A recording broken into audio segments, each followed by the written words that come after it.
So I'm going to talk to y'all about how I think we're mistreating bass. Horribly mistreating them, so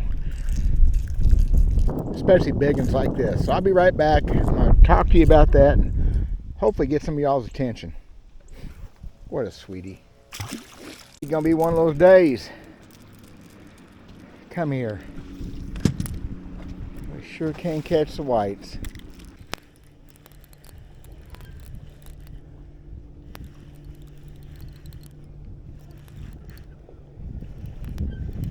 Oh boy. I am in the non-target species today. So what I want to talk about, y'all, is mistreating of our fisheries. The way we handle our bass. Now, I'm going to make some people mad. I'll make friends of mine maybe angry, but I'm just calling it like it is. Get it out of the way. Well, won't move no more than that. I've always felt pretty strong about this. Now, there's nothing in this I'm going to talk about that I haven't done myself. Just try not to do it very often. And a buddy of mine, old Mike, didn't fish for bass for over 30 years. So now he's got back into bass fishing, and he starts watching YouTube videos, and he is appalled with the way people treat the bass, especially pro tournament fishermen. That's kind of what he come up with. We've been talking about it. And I planned on doing a video like this a long time ago. Actually, when I shot that video last week, that opening clip, I hope it's still here. I hope I didn't lose that. Practicing for a tournament, wasn't catching for many fish, was just disgusted. And then when I started catching fish every cast, I just didn't take time to put the camera on. I'd like to show some more things about what I'm talking about. So here's the deal. There's several things. Mostly, people don't realize how fragile a largemouth spotted bass or smallmouth bass is. Fish, period. They're fragile. They're delicate. I have swung them in the boat and still do. I'm big about not bouncing them off of things and not even letting them hit the floor if possible. Now, I've also high-stuck fish, bring them in the boat, broke rods. If I can find a clip, I'll put it here. If not, I've got one where I just 6.5-pound bass, I bust a rod on video. Wonderful.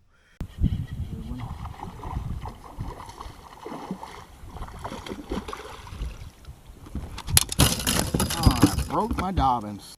Those fish banging around in that boat, flop them in, they bounce off a console, bounce off a windshield, bounce off a rod box, bounce off your partner. That's not good for these fish, y'all. And I know everybody knows this, but we all still do it. Fish hitting that carpet, hitting the floor, or even whatever you have in your boat. If you have the modern rubber floor, good, but it ain't good for them. It knocks that slime coat off. It protects them. The pro guys are the worst. All they can see is that fish in the boat, all that money. I understand. I've been there. But it ain't good for our fish, y'all. Catch and Release, what we used to call additives to Livewell, that was the brand. I think it was the best brand. I think it was outlawed because it wasn't safe for human consumption. Why you'd put catch release or some sort of additive to your Livewell on fish you're going to eat anyways, beyond me. But still, Fed stepped in, so I think it had the best ingredients. But anyway, the G-Juice, whatever else you use, I've got it in my boat. I know what brand I have. Is huge, especially in the summertime. It slows the fish metabolism. It promotes slime coat. It actually makes their skin itch. Bleach does it too, but an ounce of bleach or Livewell will turn your fish into bacon rind. So I think we'll leave that up to the professionals to mix that stuff up. If you're not using that and you're tournament fishing, you're costing yourself money because you got fish that are going to die. It is a big help, as is ice. Mike was talking about these guys with the call tags. He didn't know what a call tag was. I didn't until a few years ago. It's something different we had back in my day.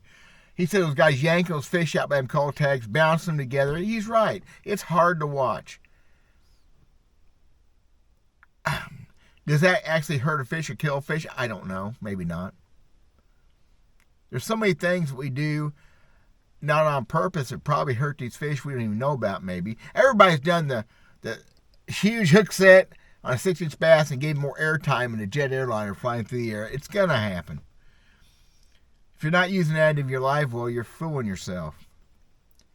yanking them out by the cold tags, dropping them in. Just, yeah, it's not, you know what? It's not respectful to the fish. Bottom line, it's not respectful. You've got to respect these things. The whole world has lost respect. Trying to get you to respect a stupid animal, probably never going to happen. Especially these kids, which Socrates cussed about their kids back in the day too. But a bass has done nothing to you except give you the pleasure of catching it. And you owe it some respect in return, without doubt. The biggest thing that I see people do, though, everybody has done this. I learned years ago how bad it was.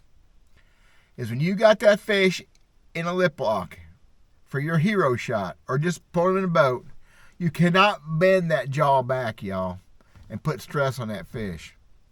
Everybody does. You see them holding up an 8-pound bass with the jaw locked on, the fish hanging off that hinge, that jaw. I can tell you for sure what that does, because years ago, I saw boats at dealership ran a tournament circuit, and they had a release boat.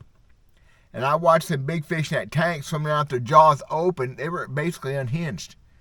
They couldn't get their mouth closed. It's amazing. I pulled them out and yanked on them, and I think helped them. It unhinges the jaw to a degree. It puts stress on the fish. It's not necessary. So in the pictures, I'm hoping I'll show you some clips, some pictures here. I may look like I haven't bent back, but I don't. I have them opened up and hanging from that jaw, not from the hinge or me pulling too far. Does that make sense? I have them hanging flat. And now, that jaw grip is also the absolute best grip on a bass, okay? People all the time are grabbing them by the body. Not necessarily a bad thing, except put a death grip on the fish in the middle. Why in the middle of the body? Over the dorsal fin. That hurts, but I see them over the dorsal fin. If you're going to hold a bass by the body, you try to get it right behind the head, right on top of the gill plate. And, of course, wet hands. That's going to be going too far. You know what I do when I'm measuring a fish in a tournament, which don't happen very often, obviously? I take my measuring board. Every fish, especially in hot weather, but I dip it in the water, put water on it. You take that fish out, you put it on dry carpet, you put it on that dry board, you lay it up against your... Dude, you're hurting it. You're hurting it bad. Another one I've been seeing. Some guy fishing a video, bib overalls, because it's almost always an older guy. And he's sitting down fishing, he catches that bass, swings up, and he puts it between his legs on him. That's got to make some nasty laundry for the wife. Catches the fish between his knees. Not only can you not control how much you're squeezing, you're knocking slime coat off. What are people thinking? It's nasty for one thing. It's horrible for the fish. It's handy. You don't get your hands in slimy. Oh, crap. Come on, y'all. Guys, I got to mention this. Solar Bat sunglasses. Link in my description. Click on that. They have a 50% off sale right now. Awesome way to get a pair of glasses, either reasonable price or get 2 pair for the price of 1. Pretty good idea. Try that. You're going to love these glasses, I promise. It's a no-brainer, kind of like taking care of your bass. I can go on and on about this kind of stuff. There's nothing there that I haven't done myself. I still swing a bass in the boat if I feel like it's the best thing for me to do. I try not to let it hit the floor. Now, a big bass, yeah. So I always thought it'd be a cool idea to have like a mineral tub in the bottom of the boat, a little bit of water in it, so you splash. That'd be awesome. Just swing a fish in that container and let it sit there and flop, make a mess. I've dropped bass in videos recently. I've come off a hook, dropped one, because I don't bend the jaw back. Once in a while I get a run on me. They come off a hook, they fly. The trick is, I've seen guys chase them all around the boat. Get your hand on that fish's gill plate, that's on the head, and get it pinned down. When it comes to landing fish, B.A.S.S years ago, they tried it 1 year again without. You couldn't use a net. They quit that for 1 year. I don't know what happened. They thought the net was damaging the fish. Obviously, a net can damage a fish, but not near so bad as what these guys swinging these fish in the boat and letting them flop around and damaging themselves and taking slime coat off. Not even close. If you can land a bass with the belly land, which is sometimes the best with treble hooks, you get your hand on their belly and lift them up, they kind of get paralyzed. So if you hold a fish up for a camera with that kind of hero shot, where you got the jaw bent, your hand underneath it, try to wet your hand first. Hold it gentle under the belly. Keep a good firm grip on the jaw. That fish probably is not going to get away from you. I shy away from that kind of hero shot. I do a few once in a while. But generally, I like just holding the jaw relaxed and hope for the best. And get them back in the water. Don't be showing the whole world and making multiple pictures. At least give them a Livewell that's aerated if you want to do more hero shots.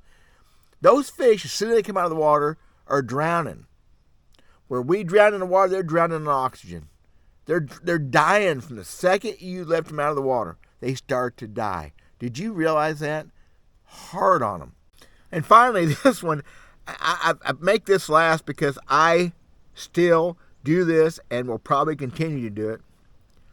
It's when you release the bass. Now, I bend over towards the water and drop the fish gentle, I think. I have seen people fling fish. A fish belly flopping just like a fat old boy like me hitting the water. It sounds horrible. It's got to be hard. There's no way you can tell me it's not hurting a fish to a degree. Years ago, they had a tournament deal on TV. It's called match fishing. It was kind of like MLF. They had top-rated B.A.S.S pros fishing against each other. I think individually in boats. But I remember Bo Dowden, Bassmaster Classic champion Bo Dowden, simple Louisiana boy. They had a penalty for throwing a fish back with a splash, kind of like what MLF does. That's not new with MLF. I remember one time, three times in a row, he took an 8-inch bass and give it a fling. Fling it. And they called him for that penalty, and he got mad. My God, he didn't like that at all, but it's truthful. I've seen guys just fling them fish. Come on. It'd be funny some big old bass could fling you someday. Oh, you're going to break that.